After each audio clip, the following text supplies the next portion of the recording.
நாளுக்கொரு நல்ல பங்கு. லேவியராகமத்திலிருந்து தின தியானங்கள். இன்றைக்கான வேத பகுதி லேவியராகமம் 4வது அதிகாரம், வசனங்கள் 1 முதல் 35 வரை. பாவ நிவாரண பலி, குற்ற மனசாட்சியிலிருந்து விடுதலை. ஒருவன் கர்த்தருடைய கட்டளைகளில் யாதொன்றை அறியாமையினால் மீறி செய்யத்தகாததை செய்து பாவத்துக்கு உட்பட்டால், தான் செய்த பாவத்து நிமித்தம் பழுதற்ற ஒரு இளங்காளையை பாவ நிவாரண பலியாக கர்த்தருடைய சந்நிதியில் கொண்டு வர கடவன். வசனங்கள் 2, 3.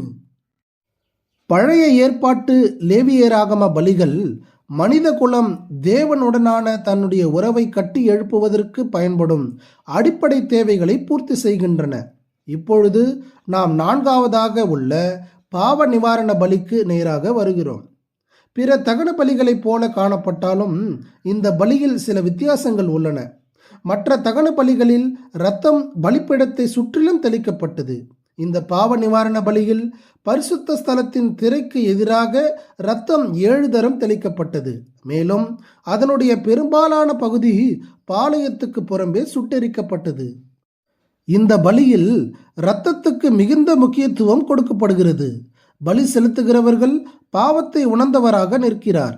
அவருடைய கண்களுக்கு முன்பாக பலி விலங்கு கொல்லப்படுகிறது.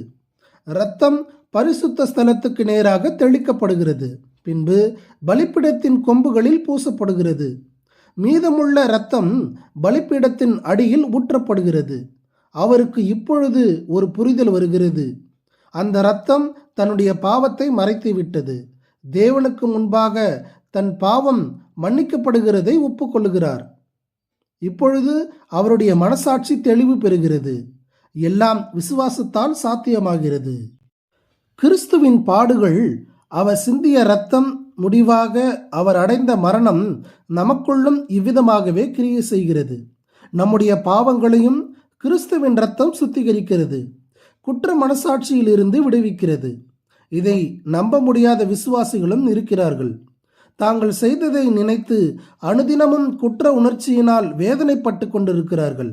அவர்களால் பலிப்பீடத்தின் கொம்புகளில் இருக்கிற இரத்தத்தை விசுவாச கண்களால் காண முடிவதில்லை. இவ்விதமான குற்ற உணர்வு தேவனிடமிருந்து விசுவாசிகளை அந்நியப்படுத்துகிறது. இவற்றிலிருந்தும் தேவன் நமக்கு விடுதலைக்கான வழியை வைத்திருக்கிறார். நாம் பாவங்களை அறிக்கையிட்டால் பாவங்களை மன்னிக்கிறார். அவர் இதில் உண்மையுள்ளவராக விளங்குகிறார். இன்னும் சிலர் இதை மறைப்பதற்கு முயற்சிக்கிறார்கள் அல்லது சொந்த வழியின் மூலமாக தீர்க்க பிரயாசப்படுகிறார்கள். தாவீது அதை மறந்து போக முயற்சித்த போது அவனுக்குள் என்ன நடந்தது என்பதை நாம் காண்கிறோம். அவனுடைய எலும்புகள் உலர்ந்து போயின, சரீரம் வறட்சியாயின. ஆயினும் அவன் அதை அறிக்கையிட்ட போது பாவத்தின் தோஷம் மன்னிக்கப்பட்டது. சங்கீதம் 32, 3, 4. ஆகவே பாவத்தை தேவனிடம் ஒப்புக்கொள்ளுவோம். அது சிறியதோ பெரியதோ எதுவாயினும் கிறிஸ்துவின் இரத்தத்தின் மூலமாக மன்னிப்பை பெற்று நலமுடன் வாழ்வோம். இந்த தியானம் ஒரு முக்கியமான சத்தியத்தை கற்றுத்தருகிறது. நாம் அறியாமல் செய்யும் பாவமாக இருந்தாலும் அது தேவனுடைய பரிசுத்தத்திற்கு முன்பாக குற்றமே. அந்த பாவ உணர்வும் குற்ற மனசாட்சியும் நம்முடைய ஆவிக்குரிய வாழ்க்கையின் மகிழ்ச்சியையும் தேவனுடனான உறவையும் பாதித்துவிடும்.